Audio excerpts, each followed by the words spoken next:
नमस्कार साथियों, NV Sanskrit classes में आपका हार्दिक स्वागत और हार्दिक अभिनंदन है। तो आप सभी का वो पल आ गया है जिस पल का आप सभी बच्चों को इंतज़ार था।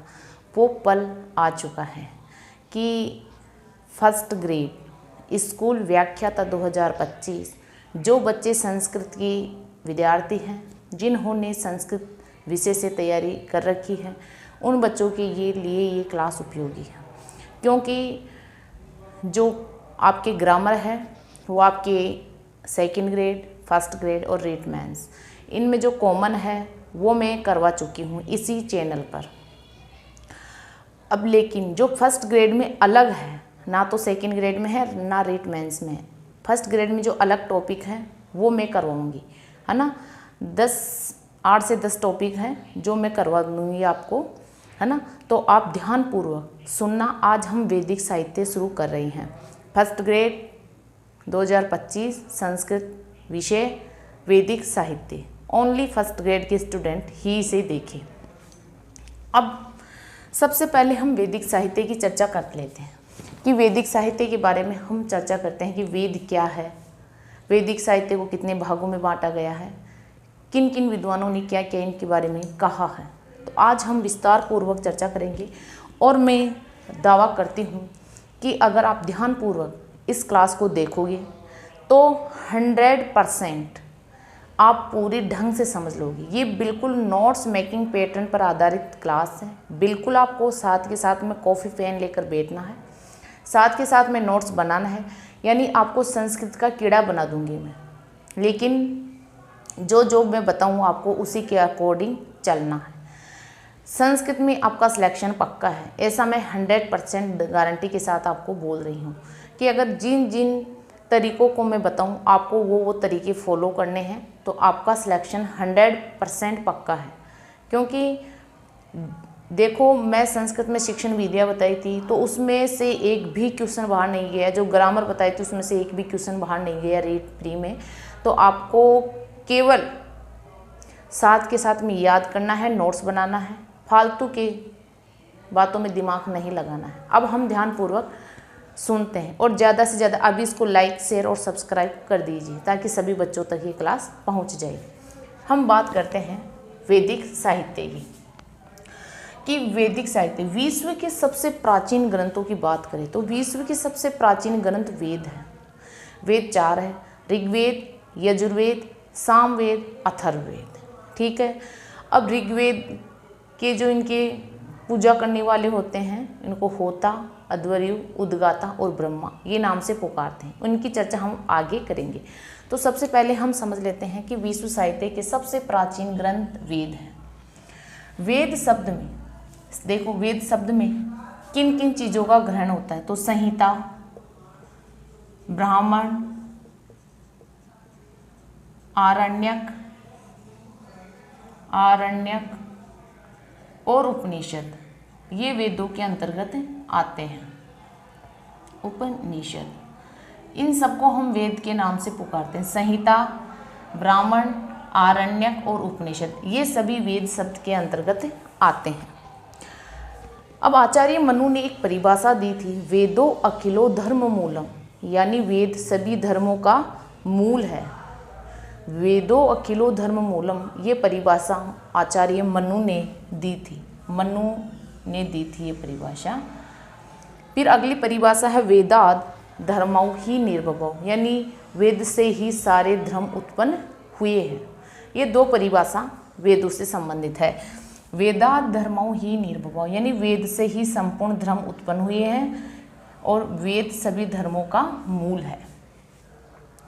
फिर है वेदों को विश्वकोश भी कहते हैं। क्यों कहते हैं वेदों को विश्वकोश? देखिए, आप कमेंट करके मुझे बताना कि वेदों को विश्वकोश क्यों कहते हैं। वेदों को विश्वकोश इसलिए कहते हैं क्योंकि इसमें भारतीय संस्कृति, सदाचार, धर्म, दर्शन, ज्ञान और विज्ञान सभी का समावेश होने के कारण इन्हें विश्वकोश भी कहते हैं।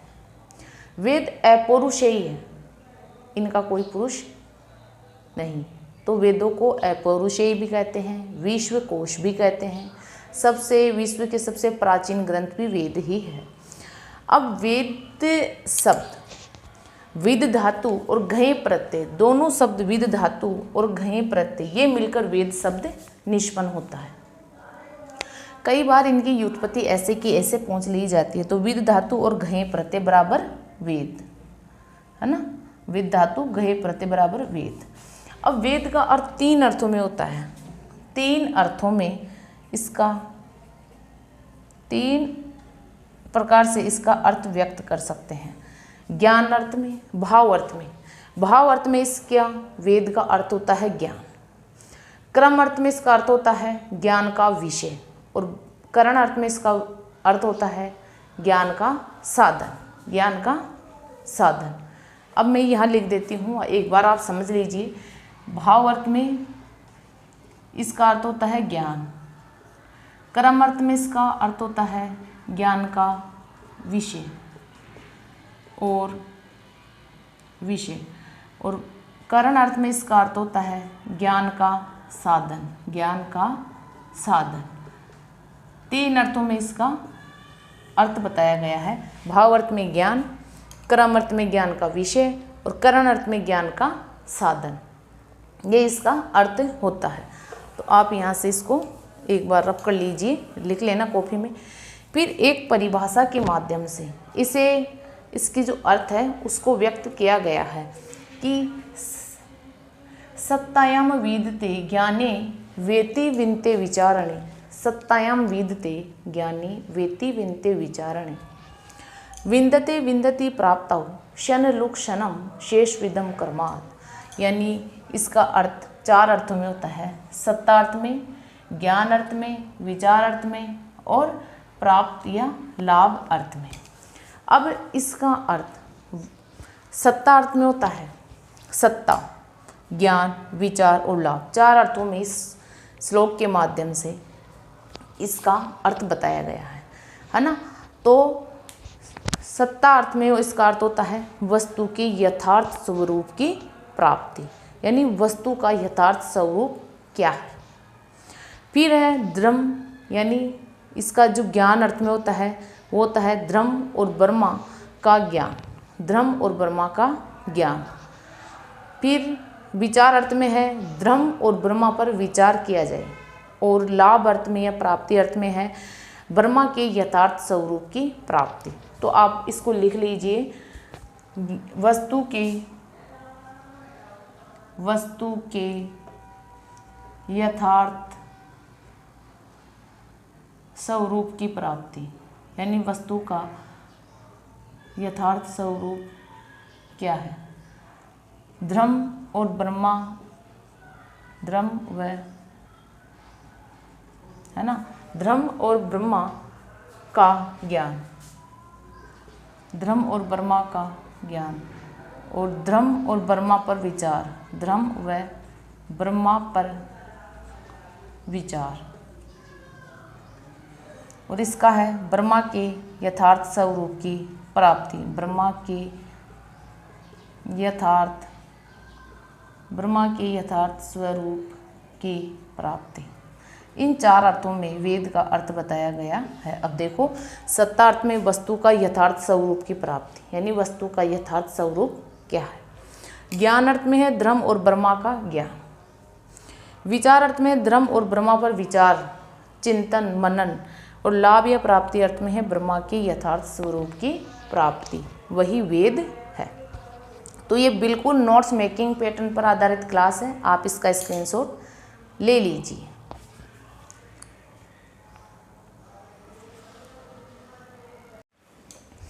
अब इसकी एक परिभाषा सायण आचार्य ने भी दी है कि इष्ट प्राप्ति अनिष्ट परिहार्यो अलौकिकम उपायो ग्रंथो वेदयति स वेद है।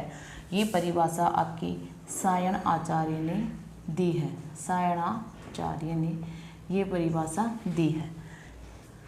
फिर शब्द की 4 अवस्थाएं होती हैं, परा, पश्यन्ति, मध्यमा और वैखरी। परा, पश्यन्ति, मध्यमा और वैखरी, ये शब्द की 4 अवस्थाएं होती हैं। कौन कौन सी? परा,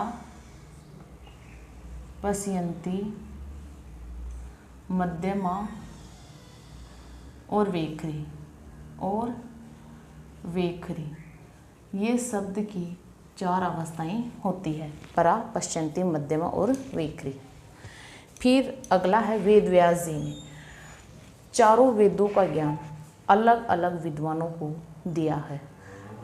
इसकी एक मैंने ट्रिक बना रखी है, पेल, वेश, जेम, सुमंतु।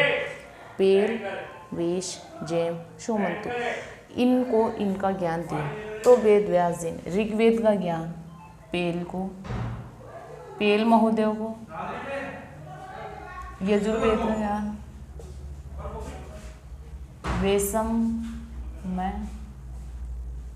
वेशम पायन को, और सामवेद का ज्ञान जैमिनी को, और अथर्ववेद का ज्ञान सुमंतु को दिया है। किसको दिया है? सुमंतु को, है ना। वेद व्यास जी ने चारों वेदों का ज्ञान 4 विद्वानों को दिया है। तो इसकी मैंने ट्रिक बनाई है, पेल, वेश, जेम, सुमंतु। पेल, वेश, जेम, सुमंतु, ये इसकी ट्रिक है। पेल, वेश, जेम, सुमंतु। तो ऋग्वेद का ज्ञान पेल को, यजुर्वेद का ज्ञान वेशम पायन को, सामवेद का ज्ञान जैमिनी को, और अथर्ववेद का ज्ञान सुमंतु को दिया है।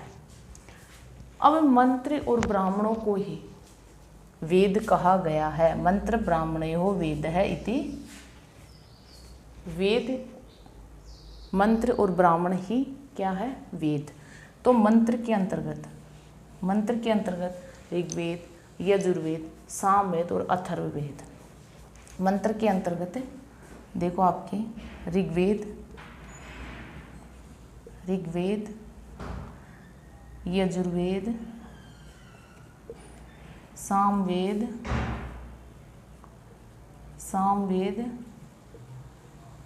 और अथर्ववेद,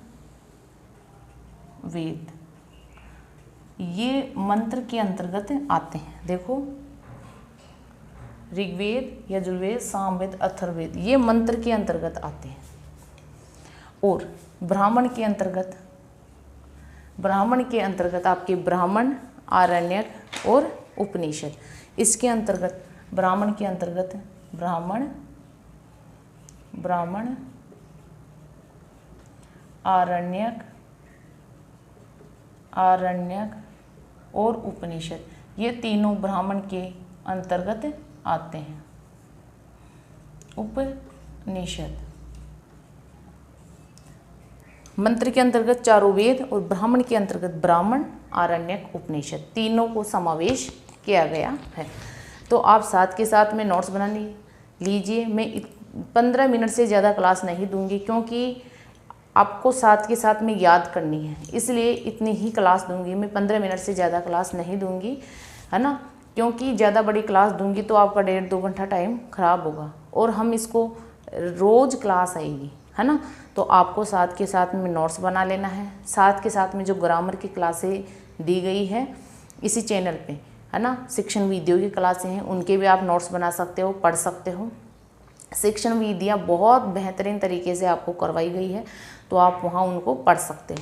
और ज़्यादा से ज़्यादा आपको लाइक, शेयर और सब्सक्राइब करना है, ताकि सभी बच्चों तक ये क्लास जाए। ठीक है, तो मिलते हैं अगली क्लास में। जय हिंद, जय भारत।